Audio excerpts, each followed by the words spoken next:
Hello, my friends, and welcome back to my channel. This is Tommy the Tarot Reader, and I am now doing a reading for Cancer for May. So the planets right now are Saturn in Pisces, Neptune end of Pisces moving into Aries, Mars in Aries at 5 degrees, North Node 14 Aries, Chiron 21 Aries, Mercury 21 Aries, Venus 10 degrees Taurus, Sun 18 degrees Taurus, and the moon's moving into Gemini. And Uranus 22 degrees Taurus, Jupiter 25 degrees Taurus, Lilith in Virgo, and Pluto in Aquarius. So Cancer.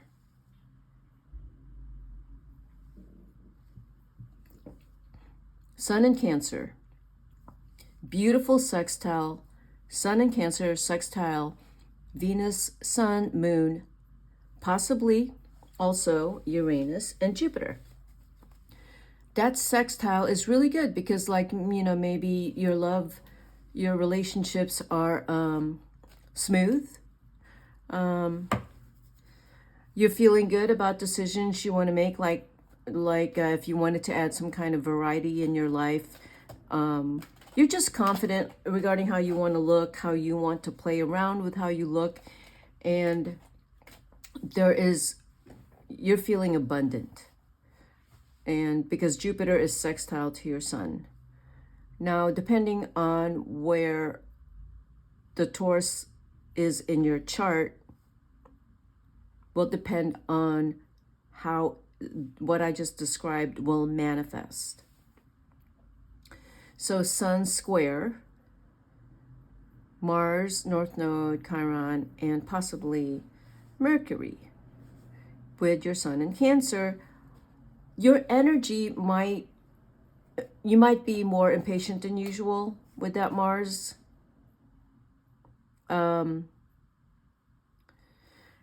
If you are towards later degrees of Cancer with that square to Mercury, you might just say things out of irritation or impatience. So watch for that.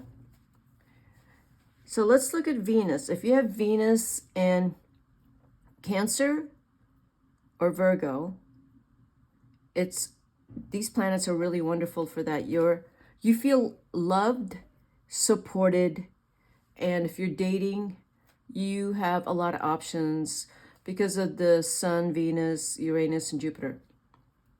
And if you have a Venus in Virgo, you should look up Lilith in Virgo, transit your Venus in Virgo. And if you have Virgo rising, it would be in your first house. That Lilith in Virgo, if you have a Venus in Virgo, that you should look that up because that's fascinating. Your Virgo traits will come out in, I don't know, it's supposed to be sexy. I don't know if being OCD and orderly is sexy. I'm just kidding. Let's see, what do I mean by that? Let's say that you're having some very exciting things going on in your life, and you're going to do that in a pretty naughty, cold, and when I mean cold, I mean it's attractive because sometimes not showing how you feel about something turns the other person on and they have to try harder. That's, you know what I mean? So they want to pursue harder and to try to get a rise out of your emotions or try to get you to express something.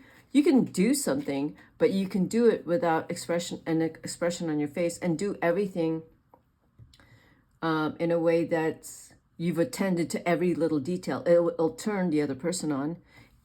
Your fashion sense is on fire.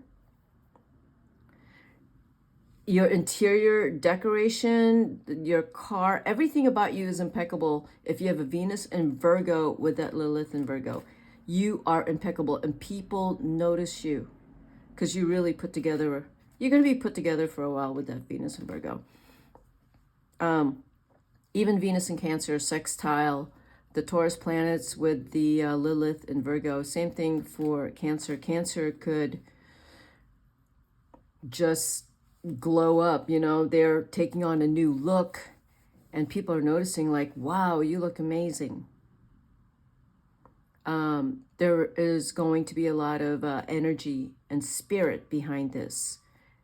Changing, if you are making changes in your life, making changes how you look, making changes to your home, finding another career that is going to take you to another level, all of that. If with the Venus and Cancer, Venus and Virgo, even with the Venus and Leo, that could happen with the Mars and Aries, but it isn't the kind of, because the Venus and Leo will square Uranus and Jupiter in Taurus with the Sun in Taurus right now, and the Venus in Taurus. That tells me that if you have a Venus in Leo, you're kind of restless, and you want a variety. You've attracted someone that's stable and maybe even boring, but they might be great in bed, but they're not exciting enough for you outside of the bedroom. Or you're attracting people who want to have a relationship with you, but you're not that turned on by them. That's if any of you are dating. If you're in a relationship, you want to, you're a little restless, you want to go do something fun, Venus and Leo.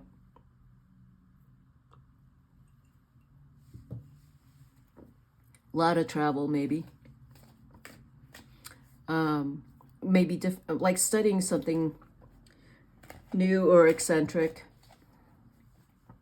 Now, if you have a Cancer rising, these planets, your Pluto could be in your 7th house, which means if you are a Cancer rising, you are attracting people who are very dominating or have outrageous, outlandish ideas, maybe even like people with conspiracy theories, you know, you're attracting them. If you have Pluto in the 7th house, like the person or the person you're hanging out with, who is maybe your spouse, they're coming to some kind of out there ideas about the world and what's going on. You know who I'm talking about. But you're the person that they can talk to about these things without judgment, because they're afraid that people think they're weird when they talk about these things. But the two of you together talk about all these things that are, sorry. You could share it between the two of you.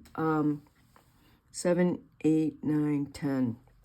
So travel, sorry. What is going on? It's my candle. A lot of travel. You're traveling because the Mars is in your 9th house going into your 10th house. And North Node, and you love to travel, Cancer rising. You can't sit still. You're very restless.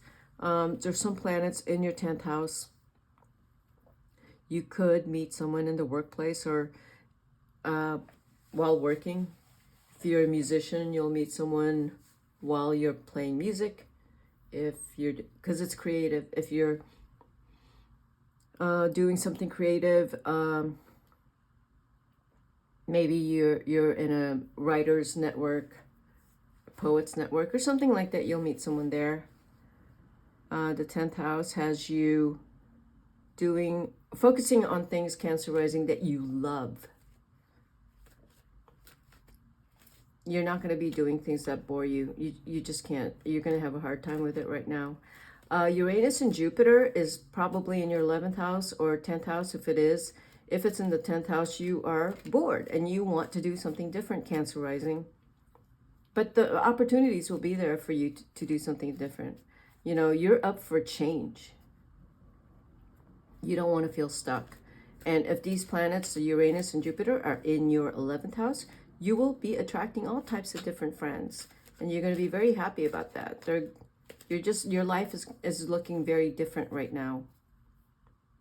Very different. Okay, that's what I have for the astrology piece. And, you know, you want to look at where the rest of your planets are, like where your Mars is, Jupiter, Saturn, Uranus, Neptune, Pluto, and your ascendant, of course, and see where these planets are falling in your birth chart. Okay.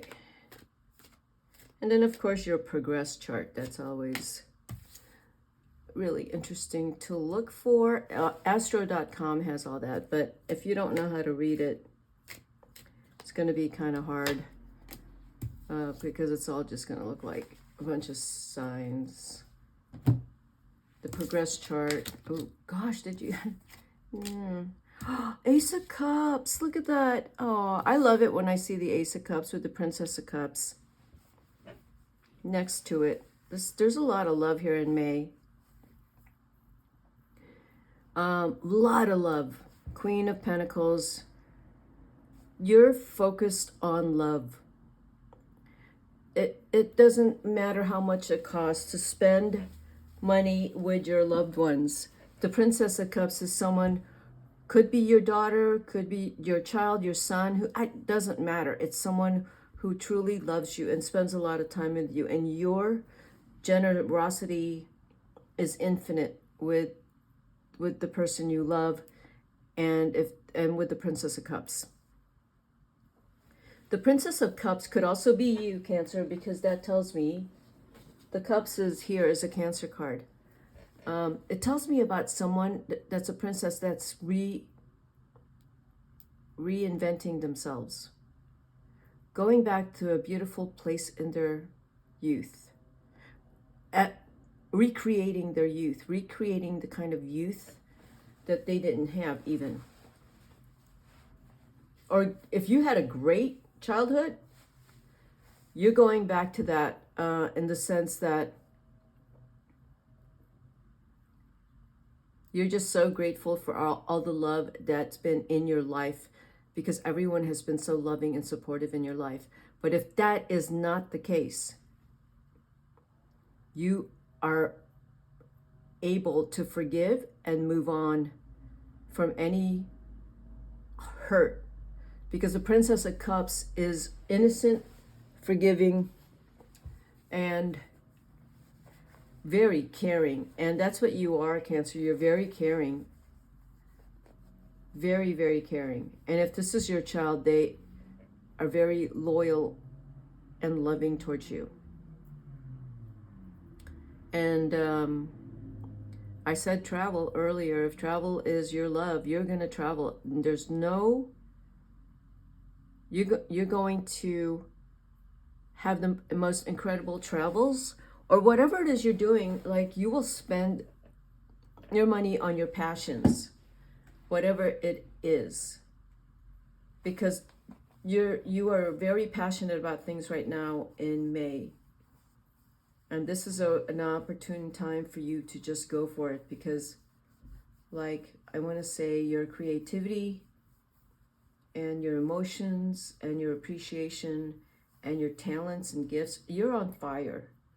Your intuition, and I'm going to say your downloads from the universe and from the heavens and your ancestors and the guides and all of them up there, your crown chakra is completely open, and you're taking in all of their conversation with you.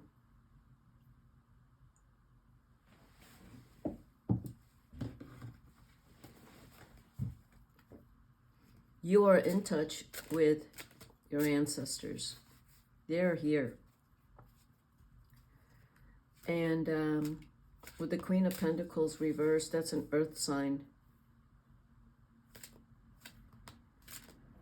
Again, I am reading that as you, where money is you will spend as much as you want to, and that could be a lot to travel and be there with your loved ones and enjoy your life now. Or the Queen of Pentacles is an earth sign that is not doing very well and is a female. And the Ace of Cups is next to it. So if there's any females in your life that you have spiritually made reparations with, because the Ace of Cups is here next to the reverse Queen of Pentacles. I'm going to say that for now, but I'm clarifying these cards right now. So let's just see what these next row of cards are saying for you, Cancer. So what is clarifying the Queen of Pentacles is the Emperor. Wow. Huh. And the Ten of Cups, more love. You know, just so much love. You have the two most beautiful love cards, the ultimate love cards in the deck. But then you also have the Ten of Swords. You have two tens. You have two tens here. Now I feel like I have to pull more cards because I could read that right now. That's huge. What this is telling me, like, there is something that you have, because there's so much love in your heart. It's like you have had complete 180, where I want to say, like, your heart has become really big. Like, your heart is embracing everyone. There is one person here with the Ten of Swords here. There is something that has hurt you, that you have forgiven, and continue to realize that this is hurtful, but you're not allowing that to like stain the love that you have, because the love itself is bigger than the hurt. But the hurt is there, and the hurt is under the Princess of Cups. So the Princess of Cups, earlier I said, if it is the younger you re-experiencing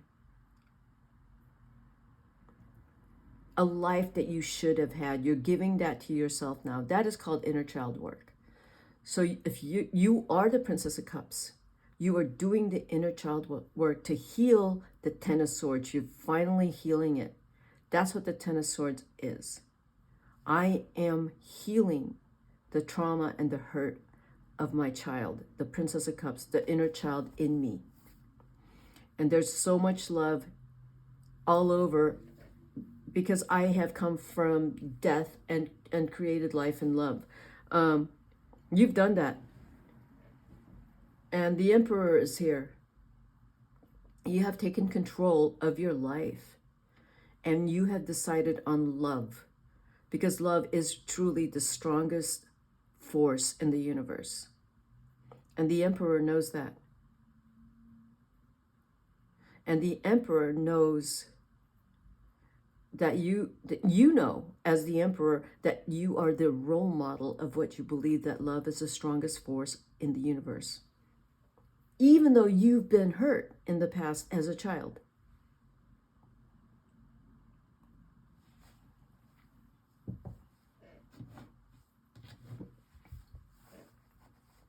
And you are moving on from that hurt, any hurt that you held on to.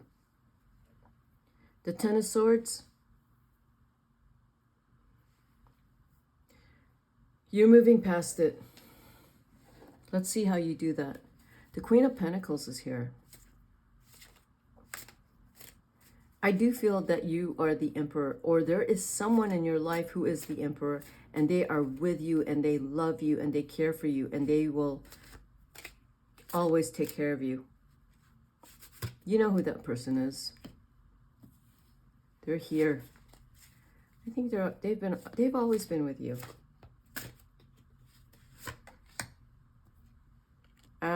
Could be. The Emperor to me is an Aries, but it also could be a Scorpio.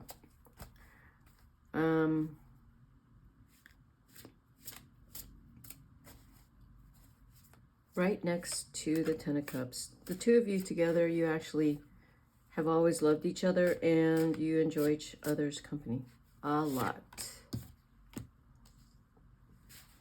So let's see what these cards say. The Emperor has the Ace of Swords. Oh, that is so powerful. The Knight of Wands under the Ten of Cups. So powerful. And you know, I'm pretty impressed that these cards are all right side up, because they were all showing up reversed. But for your reading, they're all right side up. I am pretty impressed by that. I actually feel really good that they are all right side up. And except for the Queen of Pentacles, which, again, let me just say that it's either someone who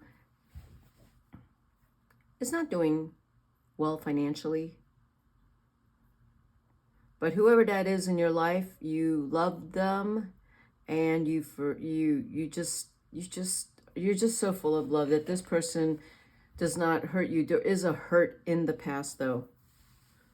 There is, with the Ten of Wands, with the Princess of Cups here, and the Moon. So the Ace of Swords is under the Emperor, with the Knight of Wands under the Ace of Cups, Ten of Cups, and the Knight of Wands. I feel like this May, you are going to find this fire inside of you. That is, there's such youthful energy in here that I feel you are tapping into the person who you truly are. There was a time when you were this person, and so at some point you lost this person, and you are coming back to this person.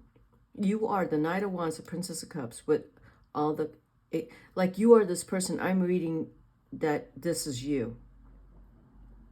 That you are rediscovering this invigoration for your life. And there's a lot of fire and love and just excitement and adventure. And you are articulate and strong this May. That if you were doing presentations this May, or any kind of podcasts, or maybe your book's almost finished, if you're doing articles, you're with the Ace of Swords here, it's going to be very, very successful. And I feel like this is a good time for you to publish your work, to be out in the community, and for people to see your work.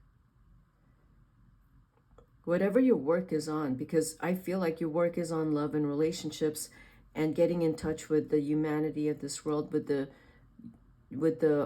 connection with the universe. Like, there's just a lot going on here. And you have a lot to teach to people. So this is a really good time to either start reaching out in a way and teaching people, or that you keep continuing your work, because your work is going to blow up, because people are going to want to hear it. Especially recently, you've come to some discoveries, and this is something you want to share with the world. And your partner here, if it is the Emperor, is going to back you up no matter what. Going to back you up. You got to turn to your partner to share your knowledge and your gifts to the world. Or in your adventures in traveling, you're going to discover so much about yourself. You have the Ace of Cups and the Ace of Swords here. In May, it doesn't get any better than this with the Ten of Cups. You are so blessed.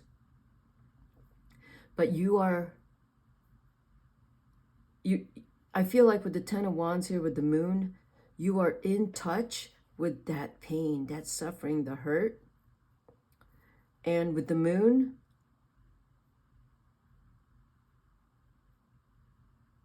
you are illuminated by the Sun and the Moon. But with the Moon, there is something that runs very deep in you. And the Moon is a Cancer card. Something runs very deep in you, just like this eternal suffering, like the suffering you suffered, but the suffering of people in the world that you are tuned into because you are an empath, and you can feel that. And you can feel it in a way as a healer, as someone that understands. And you're not destroyed by other people's sufferings. You understand it. You are part of the suffering, that you know that we all have suffered, and you understand that. You don't take that personally. You just sit with it with others. As an empath, you sit with it. You sit with them. You don't judge it. You don't criticize it. Like you're with the moon. Yeah, I want to say that you, you know, people's suffering, your suffering, you don't take that and use it as a weapon against someone. There is no malice in you at all whatsoever. You have so much love, and that you can understand the plight of someone, maybe even who's homeless, or maybe someone who had tragedies happen to them, or that why do they have addictions, and you know, why is there violence in their life? Like that kind of suffering, it pains you. You don't feel like you have to run out and fix it, but you're able to sit with it and know that is the curse of this world that we live in. But at the same time, it looks like a curse, but yet we have the beautiful universe divinity out there that some of you may or may not understand. But you know, when you live in the suffering in this world, it's really kind of hard to feel hopeful. But there's people in this world like you, Cancer, who can shine some hope in someone's life. But I do feel in May, this is about you. This is about you in some form shining your love and light on your life, on your family, and having the best time this May, and finding ways to shine your light all over the world. The Mirror came out. Oh, the Venom was under it. And the Venom is, to me, the Ten of Swords. The Mirror is what you are giving out reflects back to you, and you are very aware of that. The Moon is here, and the Moon is here. The work that you do is under the Moon. It's at night. It's in peace and quiet, because you are doing a lot of work in solitude.